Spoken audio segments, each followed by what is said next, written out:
Hey, what's going on, guys? Welcome back to the channel. It is Sunday and it is magazine review video day.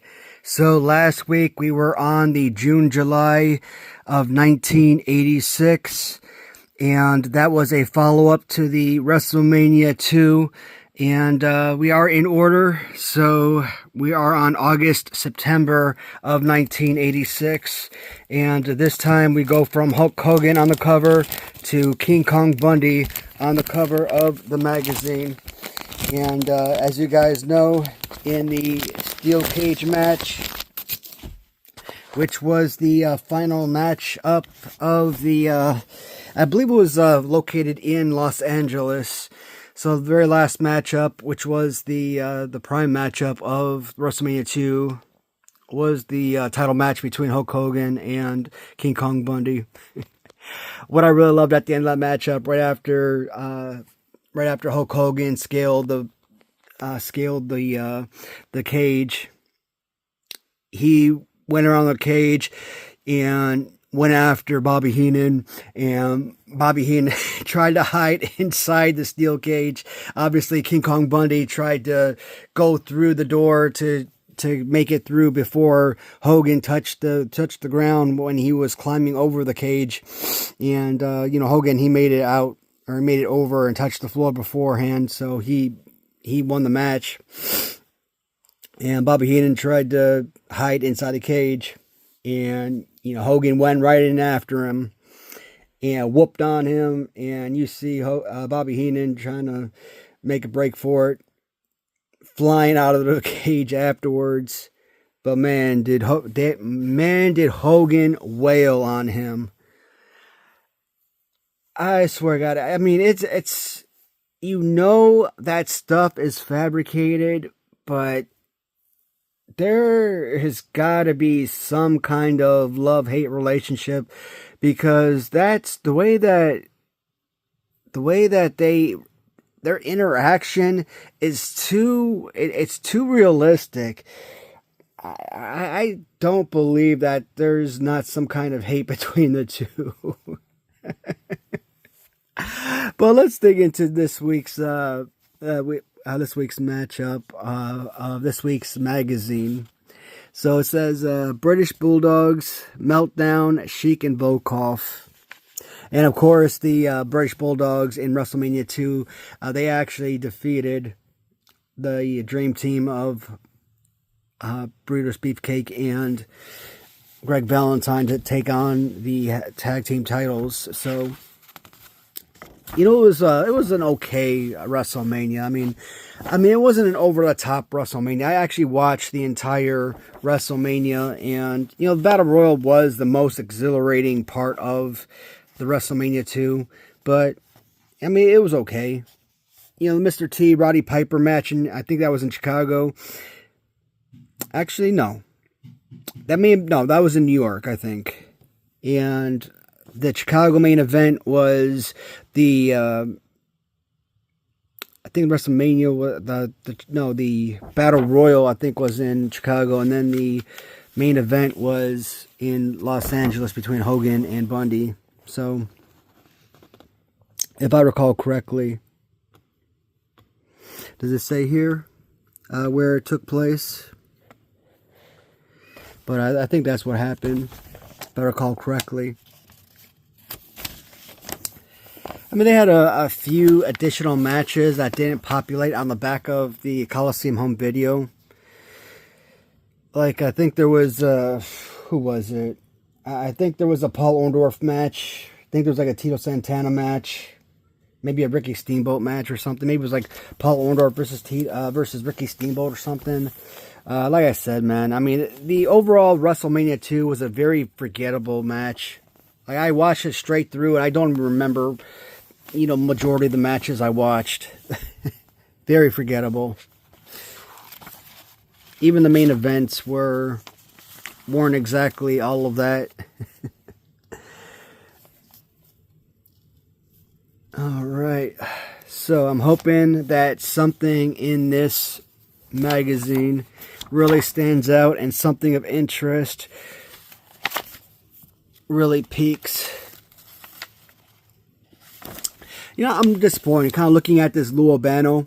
I talked about selling a Lou Albano figure a couple weeks ago, and that darn Lou Albano figure I had listed for 10 bucks, starting bid on eBay.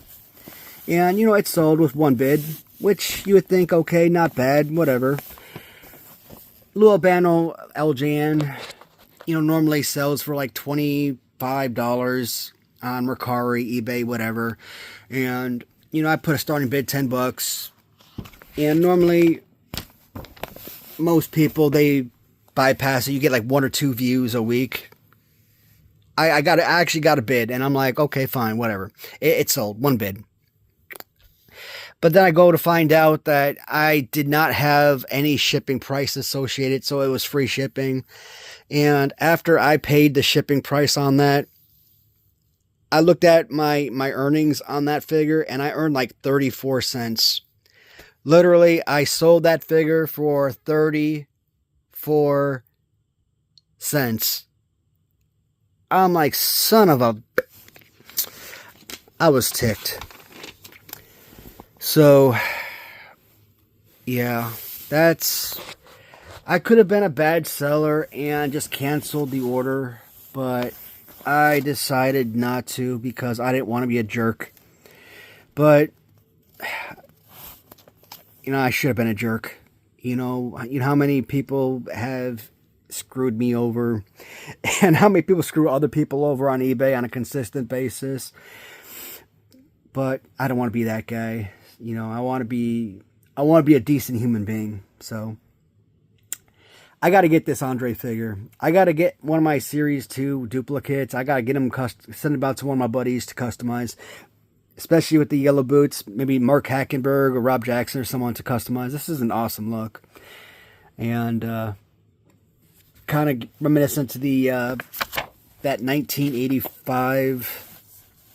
I keep calling it 86 Battle Royal, 1986 Battle Royal champion, Andre the Giant. And we did have that 86 Coliseum WrestleMania tape, because that whole part where Big John Studd tosses the refrigerator Perry over the ropes, and, he extends his hand, to kind of shake his hand, hey, no hard feelings. And the refrigerator Perry, the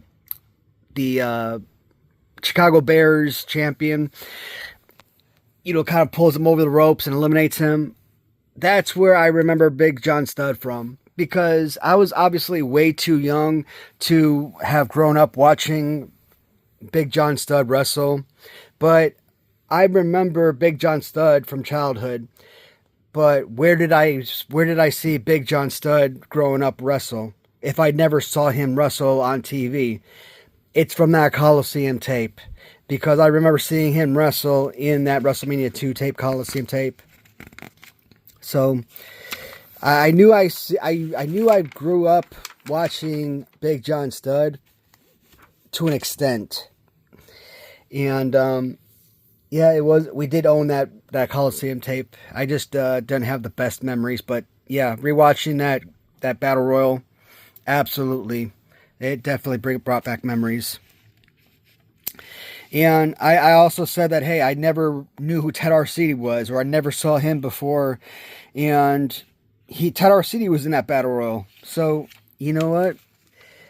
I didn't remember him, but hey, you know what? It kind of gives you a bunch of refreshers of guys you didn't see, or it gives you kind of the opportunity to learn about guys that you probably didn't know about back in the day, but learn a little bit more about. It's like when you watch actors or actresses that you watched a long time ago, and years later you've seen them in movies or TV shows and you're very familiar with them, and then you go back and you watch them in these old shows that you used to watch for years and years, and you're like, holy crap, I didn't know so and so was in that. Like I don't know, Jason Momoa in Stargate Atlantis, or Jason Momoa in like Baywatch, or for something like that. You're like, holy crap, I didn't know Jason Momoa was in Baywatch. But you used to watch Baywatch, but you would never know who Jason Momoa was. a la Baywatch. But like years later, you know, when all of these superhero movies start coming out, you know who Jason Momoa is, but like you would never know that Jason Momoa was in Baywatch, you know what I mean?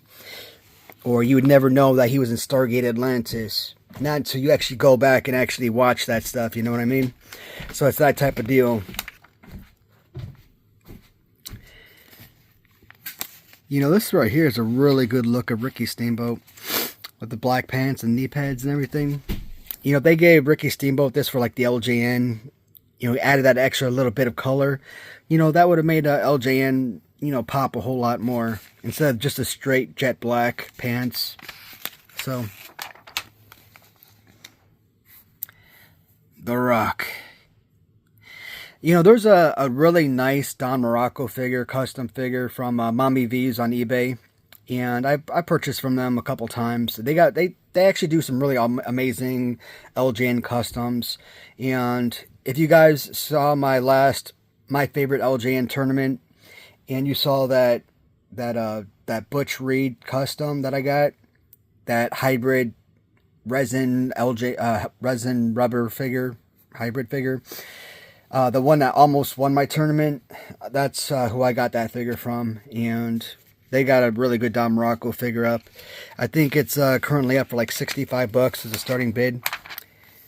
I might bid on it, but I'm still kind of holding off for now to see if what it goes for. I might wait till the last minute and put a bid in at the end.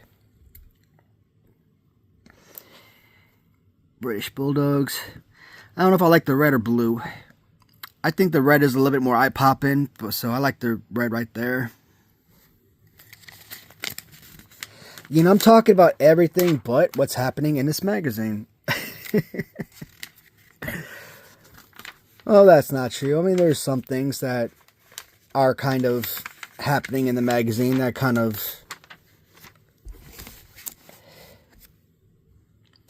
You know what I've noticed? I'm filming this in portrait view and not landscape, and I do apologize, guys. I am completely messing up this video.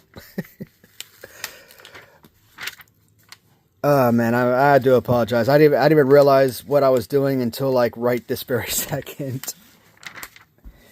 Hopefully you guys are still able to see this really well and it's not kind of messing up the screen if you're watching it at home on the TV and not...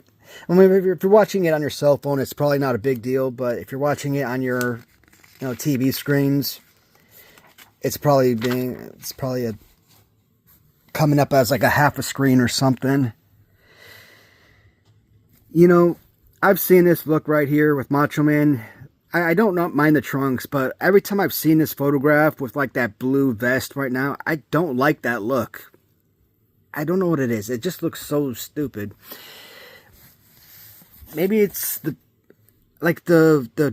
purple trunks in of itself is fine, but with the blue vest, it just looks tacky.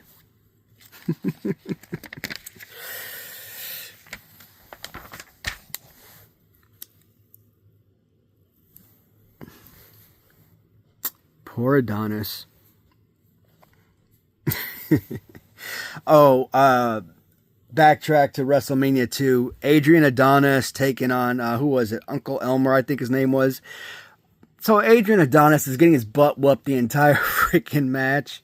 And he's wearing this ugly, hideous woman's dress.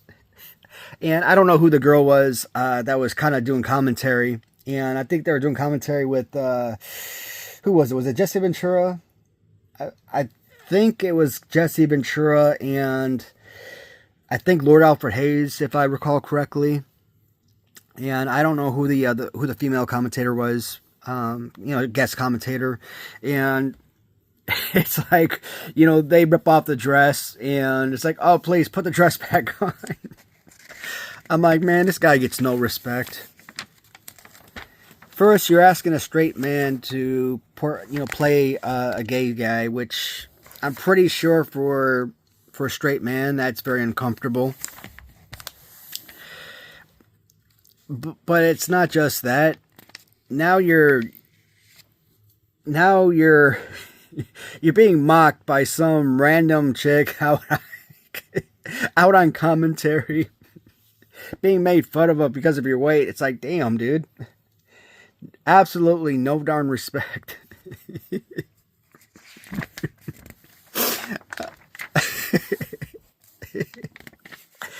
I mean, at least Bundy, who's like, probably 100 pounds heavier than Adrian Adonis, at least he gets to wear a freaking singlet or something, wear some kind of clothing. Interview. Do I want to read off the interviews?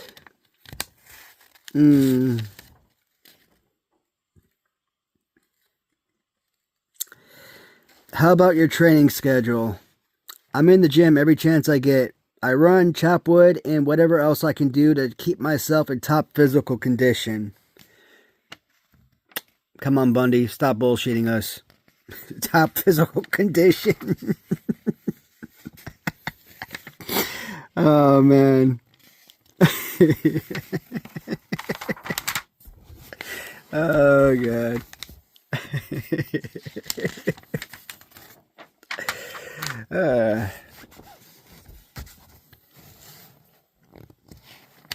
Actually, I really shouldn't hate because, back in the Army, it wasn't the skinny kids.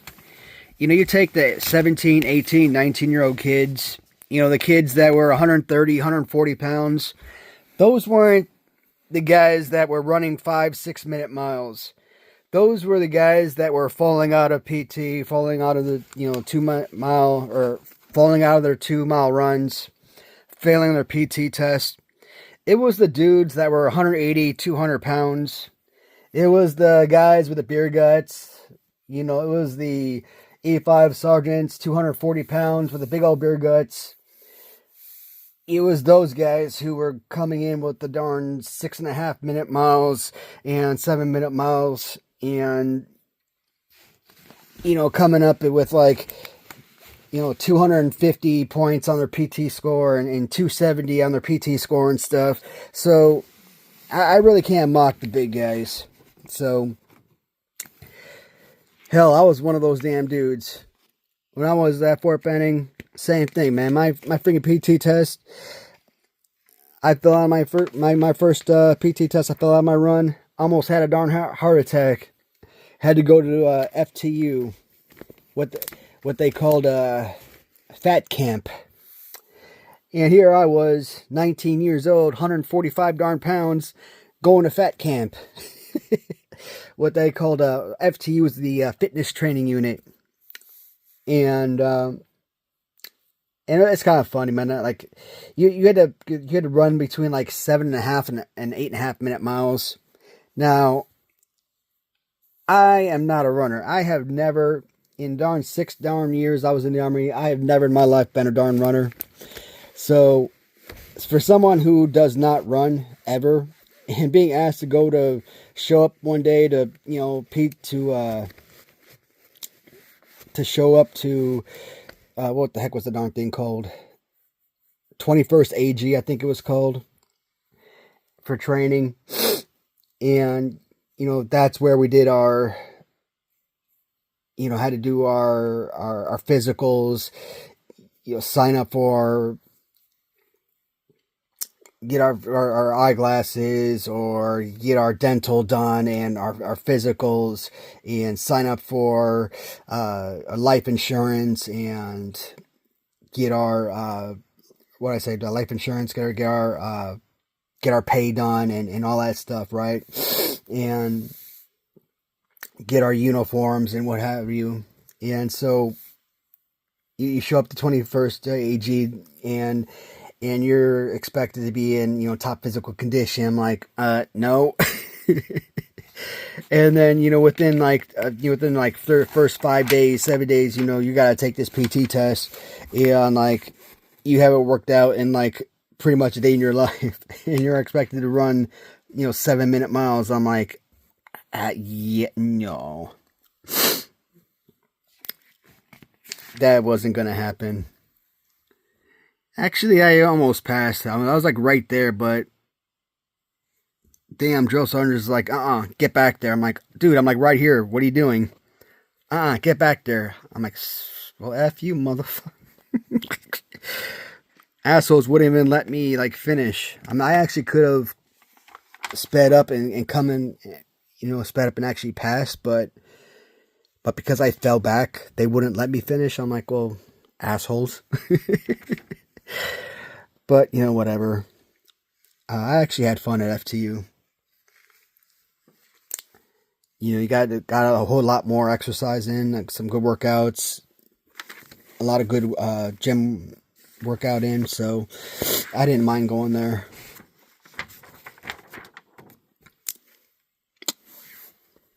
That is a terrible, terrible look. Yeah. They did Adrian wrong. Make me over, says Adrian Adonis. Oh, God.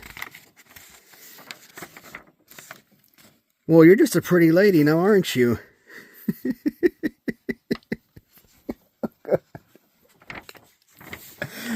Oh, God.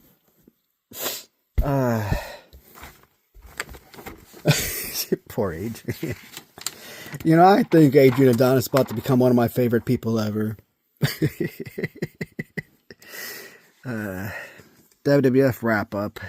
Anything of importance here?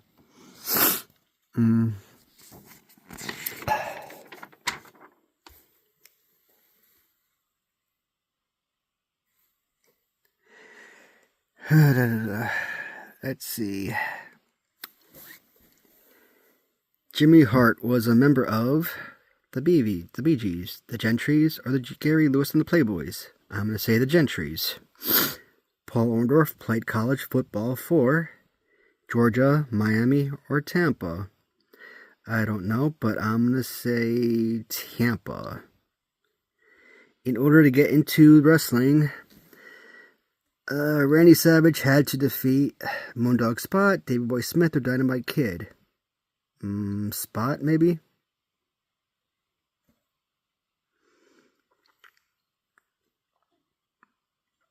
In order to get into the Wrestling Classic final, Randy Savage had to defeat...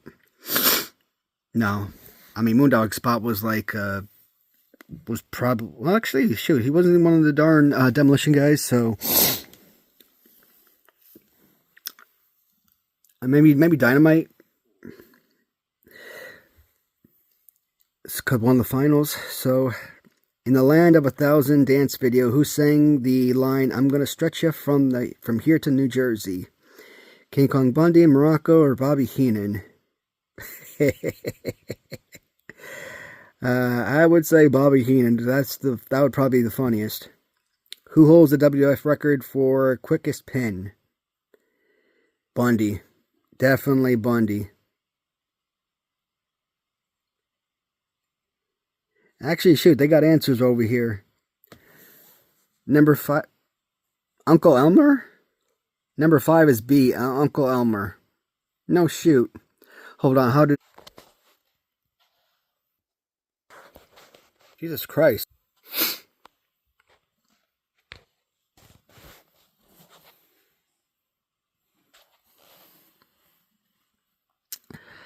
So...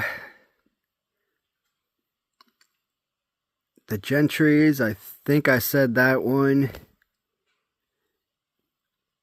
Tampa, I said that one. And that was just a guess.